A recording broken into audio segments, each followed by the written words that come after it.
Hey there, welcome to Jackie on Keto. This is week 5 of my keto journey that I'm logging with you, following along. So if you remember rightly, last week I was logging, my challenge was to log all my food, and it was a challenge for me because everything has to be weighed. So the scales were out, the plate was out, then you have to press 0 and scan the codes into the app. I found it a real faff, but I did do it, and what was surprising is that as I thought, my carbs were a little bit high, and it's amazing how quickly they mount up. My goal was to keep to 20 grams of carbs, and I went over on 3 days, and over was 24, 25 and 26 grams, so it wasn't too bad, but I found it quite a challenge just keeping to my 20 grams of carbs as well. And also I noticed that on 2 days I went over on my protein, and if you remember, I don't know if we've spoken about it on the videos, but in the blog and on my website I talk about if you have too much protein, that converts to glucose through a process called gluconeogenesis.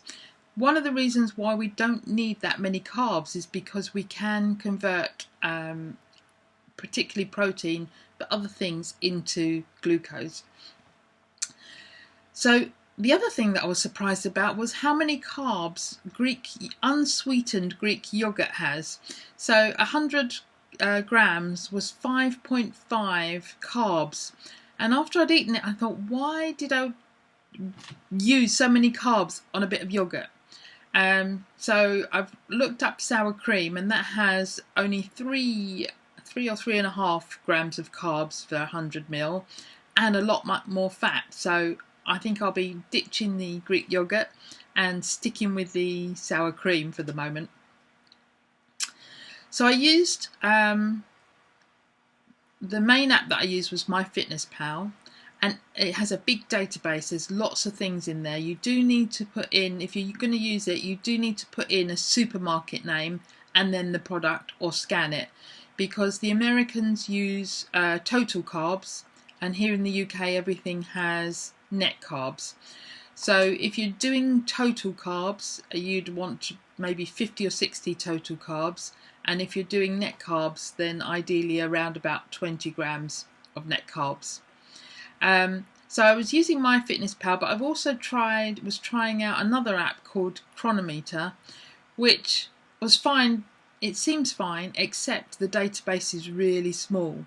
So I found it very frustrating. Not only was it frustrating having to log everything, but on top of that, the foods are not in there, and so I kept putting that aside. But I will keep trying it and see how it goes. So I've been continuing my HIIT every other day, and what I've been trying to do this week, I've got an Apple Watch, and on the Apple Watch, some of you may know, you've got 3 rings, calories, so move, how many calories you're using, exercise 30 minutes, and standing for 12 hours. I quite often, mostly go over my calories, and I nearly always go over on my stands every day, but hitting that 30 minutes is often a challenge for me. So on the HIIT days, I've been trying to go over the 30 minutes, and now this week I've been trying to do that on every day. And the way I do it is by dancing around the kitchen, or as my husband says, jigging around the kitchen, because it's not really dancing. I don't think I'd be doing that in public. I'm really throwing my arms around, getting moving, trying to get my heart rate up. And even when night fever came on the other night, I was doing my little disco thing that we learnt at the Dennis Drew Dance Centre in Ilford in the 70s. So I've been combining dancing with sort of throwing my arms around and kicking my legs around. And sometimes I've needed to do it quite late at night in order to get over the 30 minutes, but that's not conducive for sleeping. So I have to try and do it earlier in the day and not leave it till the last minute. But I do like doing it when everyone else is asleep and I can just boogie on down to all the old music. This week I went to meet some of my colleagues. We were all on a sort of mini business course a few years ago, and we still get together. There's 30 of us, and some of us still get together quite regularly. And we were meeting at my friend's tea house just opposite the British Museum, and we were invited for tea and cakes, and we were going to have our meeting there. So I knew that there was going to be tea and cakes, and I knew that if we were going to eat anything, it wouldn't be till much later. So I went prepared. I took nuts if I needed some fat to keep me satiated, and I took some chocolate if everyone's eating and I felt like I needed something sweeter, because my chocolate's not that sweet. So I took that with me, and actually didn't eat it, and I was so good. I resisted all the cake.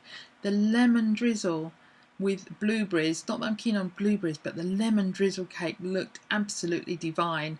So I kept looking at it, but I didn't have any, so I felt really good about myself over that. So let's head over and see what the weigh-in shows today. Okay, so time to get on the scales. Let's see what they say for this week.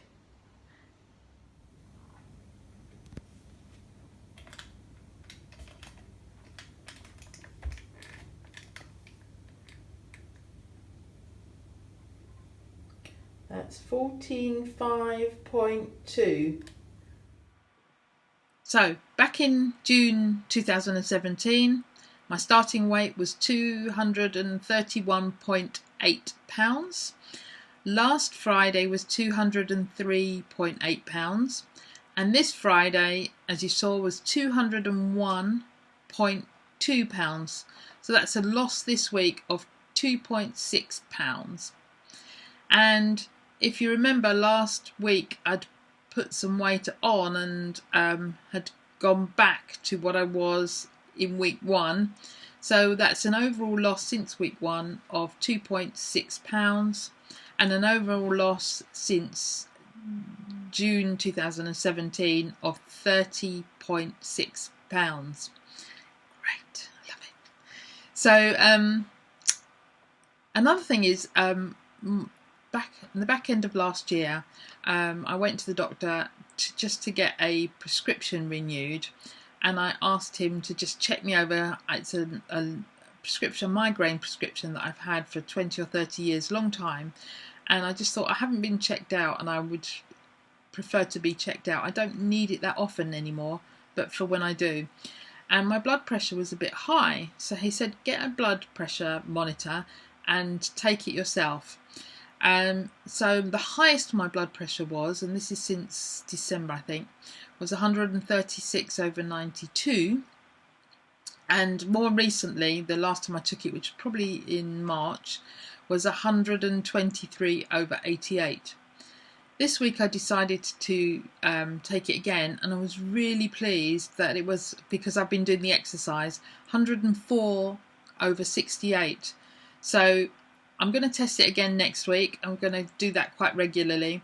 But I think it's because I've been having higher ketones and been doing more exercise. So that's great. If you remember, my ketones were a lot lower last week. So the beginning of this week, they were still quite low, but they've been creeping up through the week and have gone over 1 millimolar this week. And in fact, last night, I think one night I was 1.3, and I think last night I was 1.8. So I was really pleased about that, and that's keeping me motivated, because I know if I go over on my carbs, if I cheat, those ketones are going to come back down. So that's what's keeping me focused on sticking to my plan, sticking to my 20 grams, not going too mad on the protein, and just filling up the rest with fats, but not too much. And actually logging it, I think I've been eating less this week, which is probably some of that weight loss from the week. I don't know if I'm fat adapted. I don't know how you know if you're fat adapted.